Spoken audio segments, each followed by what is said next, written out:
Hello, everybody. Welcome back to the EOB podcast. So last weekend we have the release of Marvel's latest superhero movie, and that is Captain Marvel, starring Brie Larson as the title character, along with Sam Jackson. He's back as the eye patch guy, or Nick Fury. So let's see how that movie did at the box office. Alright, let's jump right in. Coming in at number 1 is Captain Marvel. As expected, I was bullish on the movie because Black Panther, the previous March opener from last year, opened to a 202 million, and Infinity War opened to 257 million. So that's the two of the preceding movies to Captain Marvel.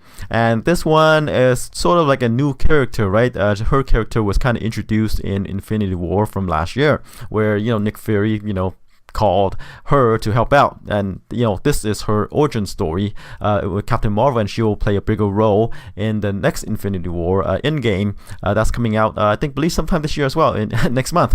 So this is the lead up to Endgame, the next Avengers movie, and her introduction. I said this movie could probably open to 170 to 180 million because this is kind of lead up to the conclusion of the Infinity War storylines or story arc. So that's why I was kind of optimistic about this movie. It's a new character, and her, like I say, her power level can match up with the other big boys in the Marvel Cinematic Universe. And it might be a bit optimistic there because the movie only opened to 153 million. I mean, it's not bad. 153 million is not bad considering the budget is only 152 million reportedly, right? And it's already right there. With this opening, it made back the budget, right? Review wise, it's actually pretty good, right? A cinema score, 80% on the tomato meter. So critics and the general audience alike gave it glowing reviews. And like I say, this movie is the first movie with a female in the lead, Brie Larson, for the Marvel Cinematic Universe, right? Before it was like Scarlett Johansson playing Black Widow, right? And she's kind of more like a co-starring role. This is Lawson in pretty much as the main character. I believe the Black Widow movie is forthcoming, right? But they're going with Captain Marvel first. And 153 million opening, considering the budget, is actually pretty good. I mean, it's probably a lower budget than the other Marvel movies. So everything is pointing to a good second weekend, or at least a low drop off. Alright, let's move on to number 2, which is How to Train Your Dragon, The Hidden World, which is the third How to Train Your Dragon movie, I believe. Pulled in about 14.7 million in its third weekend, about 51% drop off from the previous week. And domestic gross is 119 million so far, and worldwide, let's see, 436 million worldwide, with 317 million of that from overseas. And for this third How to Train Your Dragon movie, it actually opened better than the first two movies, right? The first movie opened to 44 million, the second movie opened to 49 million, and this third movie opened to 55 million. But if you compare the time frame at the same time, like the third weekend, right? The third Hidden Dragon movie, or How the Hidden World, is actually behind the other two movies. So domestically, it will probably pull in, or most likely pull in, less than the first two movie, but it's making that up from overseas. So on a worldwide basis, the third movie is only behind the first movie by about 60 million or so, right? And about 200 million behind the second movie. So we'll see. It hasn't opened that wide overseas yet. Even though domestically this movie might not pull in the figures of the first and second movie, but it'll make that up overseas. Even though it might not reach the level of the second movie. The second movie, like on a worldwide basis, gross over 600 million, right? And right now it's only at 436 million. So it still has some ways to go, but it hasn't opened everywhere overseas yet. So something to keep an eye on. Alright, number 3 is Tyler Perry's Madea Family Funeral, which is supposedly the final Madea movie. He's running out of ideas. He's pretty much done every themed Madea, like Halloween, funeral this time. Jail, go to jail, among others, right? This is I don't know, I didn't keep count, but this is I don't know, the upteen Madea movie. So in the second weekend, it dropped about 56% to pull in about 12 million, 46 million domestically so far. And it hasn't opened that wide overseas yet, or barely at all. Only about 235k from overseas, but it'll get there eventually. But I don't expect these type of movies, like say comedies, to pull in big figures from overseas because language barrier, comedy, etc. So only about 46 million worldwide, but hasn't opened that wide overseas yet. But it's still up to a good start, right? 46 million already. And this movie's budget only 20 million, so good send-off for Madea. All right, number 4 is the sequel, the Lego Movie 2, the second part. It dropped about 42% from the previous weekend to pull in 3.8 million. It's already in its 5th weekend already, and 97 million domestically so far, and worldwide it is at 164 million, with 67 million of that from overseas. So as you can see, it's behind the first movie by a bit. But the budget is about 100 million, I believe. Yeah, 100 million. And review wise, it's actually pretty good. 86% on Tomato Meter, A- cinema score. But despite that, like I said, it seems like the luster or interest level for Lego movies has tapered off a bit, right? We have the Lego movie, which blew up to like 469 million worldwide, right? And then came the Lego Batman movie, then fell off with the Ninjago movie. That one didn't do well, and then now we have the second part. It took about 5 years for the sequel to come out, and I believe when you strike when it's hot, right? And it was kind of hot, with the Batman movie, but then came the Ninjago movie, and then came the I don't know which one first, Ninjago or Batman, but in any case, right? Ninjago didn't do well, Batman did okay, right? And then now come the second part, but just 100 million is still, domestically it's at 97 million, and worldwide is at 164 million, with 67 million from overseas. So on the surface right now, it hasn't opened that wide overseas yet. Like, it hasn't opened in some of the major markets like China yet. But on the surface, like you can see that interest level has tapered off quite a bit, and it's not going to reach the same level as the first movie. All right, let's go on to number 5, which is Alita Battle Angel, the sci-fi action movie. It dropped 56% in its 4th weekend to pull in about 3.2 million, and 78 million domestically so far. And worldwide it is at 382 million, with 304 million of that from overseas. So as you can see, it's doing very well overseas, but domestically it might not even reach 100 million. I mean, by the looks, maybe 90 some million or so, but it probably kind of won't reach 100 million. The budget is 170 million, which is kind of high for a movie that's directed by Robert Rodriguez, right? Before, this movie was in the hands of James Cameron. He was developing this movie. He's producing this movie. He was working on the Avatar movie, so he handed this one off to Robert Rodriguez, who did this, the Spy Kid movies. Is it a good idea? Who knows? Reviews are okay. Reviews are decent for this movie, right? 60% on Tomato Meter, A- cinema score. So again, it's kind of like these anime movies, right? Manga movies that's based on these Japanese cartoons or comic books. They're not doing very well. The previous one was Ghost in the Shell, right? That one kind of bombed, because of the high budget and because of the subject matter. But it was very influential. The source material was very influential. As was about Alita Battle Angel, right? It's one of these. If you haven't seen the anime, it's actually very good.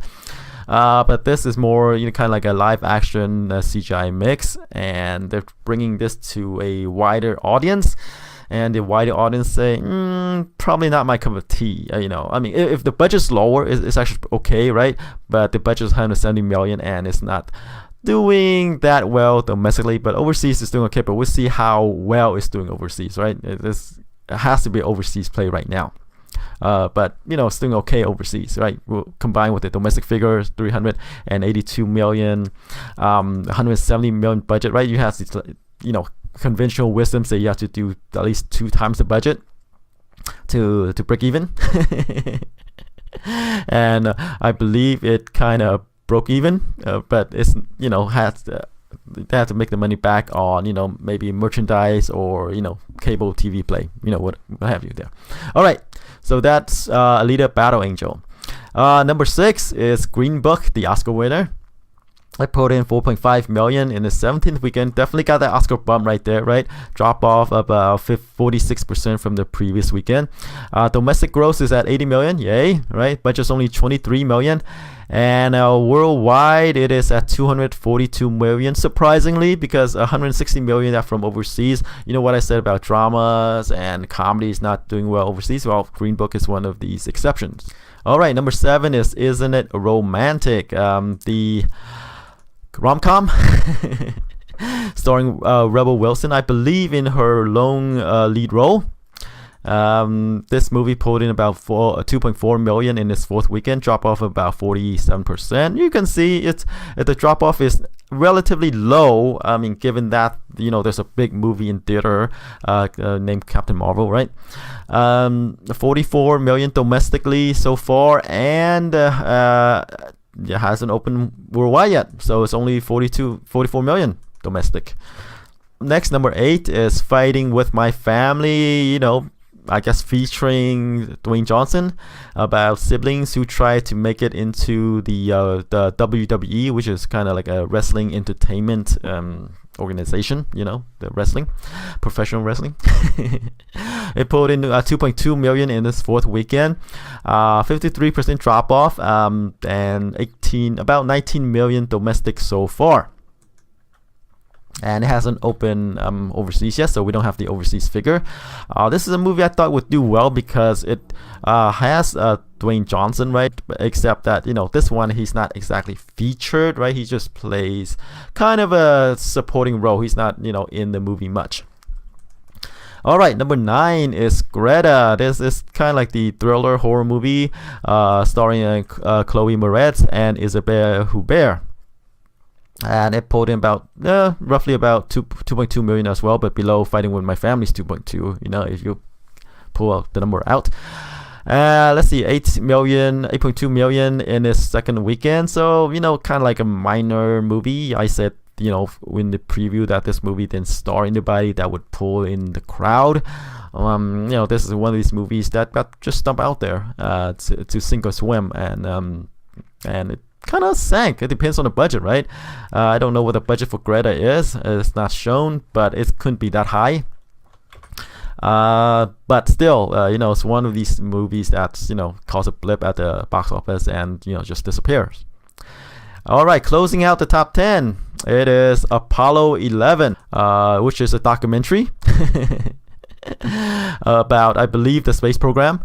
And it pulled in 1.3 million in the 2nd weekend. It had a couple 200 more theaters or so, and it popped up in the top 10 because of the lowest number, right? Most of the box office has been taken by Captain Marvel, and the rest are left with scrums. All right, so that's it for the top 10. Let's move on to the new openings this week. We have couple. We have 3 or 4 depending on how updated the information is, right? We have Captive State, the movie starring John Goodman and Ashton Sanders, about an alien invasion and occupation. And then the rom-com, I believe is a rom-com, 5 Feet Apart. And then Wonder Park, the animation by Paramount Pictures, and possibly opening wide is Nancy Drew and the Hidden Staircase, a movie by Warner Brothers, but I don't know how wide that movie is going to be open to. All right, let's start off with Captive State. PG-13 alien invasion movie, starring John Goodman as a cop who enlisted Sanders' character, whose father died. He's a soldier who died, right, fighting aliens, right, and he enlisted his son Sanders to help him, in the cause, in this alternative universe, or in this movie's universe, right. Earth has been invaded and occupied by alien creatures. And there are sympathizers or collaborators, and as well as resistance fighters. And this movie is focused on the resistance. It's directed by Robert Wyatt, who did Gambler, The Escapist, and Rise of the Planet of the Apes. So he has some credit there, right? But again, this movie stars John Goodman and Ashton Sanders, not two people that would, like I say, are leading men material. John Goodman is one, right? But he's not one that could bring in the crowd, just to watch him, right? Ashton Sanders is not there yet. He was in Moonlight, but this is the second movie, I believe. Jonathan Majors is in this movie, as well as Machine Gun Kelly and Vera Farmiga. So this movie opened in a weekend. The second, it's going to be open in the second weekend as Captain Marvel.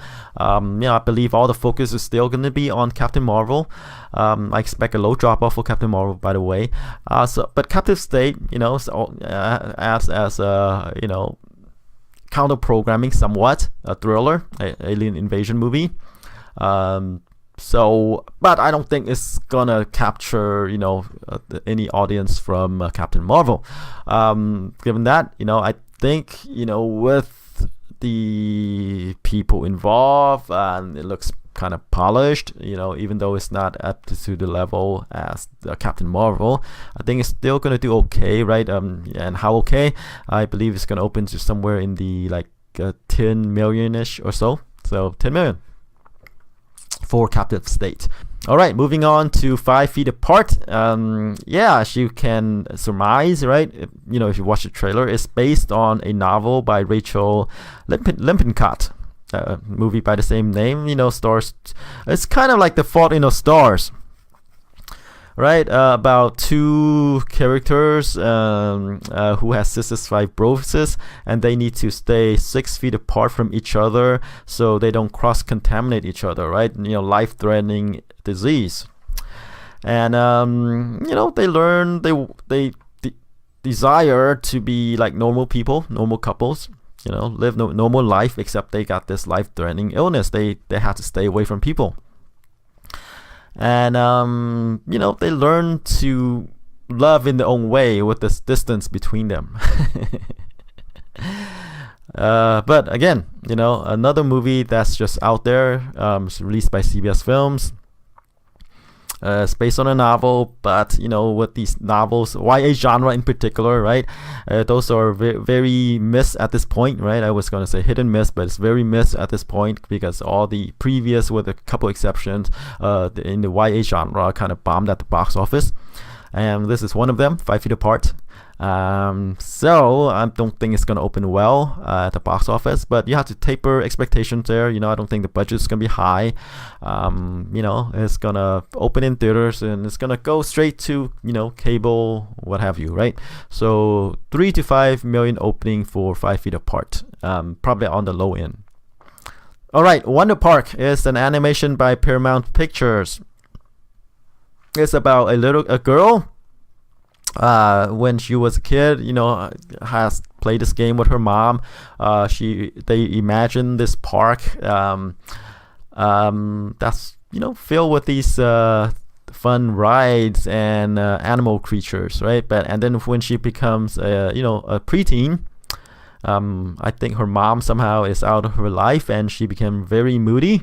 And for some reason or another, right, she stumbled into this park that was, her that she invented with her mom. It came to life, and she discovered that, hey, all these animal creatures, in her imagination is alive, and this park is under attack by monkey zombies, so zombie monkeys. It looks fun, right? except but it kind of shares an overlap with Captain Marvel. This about women empowerment, right? This female a girl, right? No, yeah, of course, obviously female girl, right?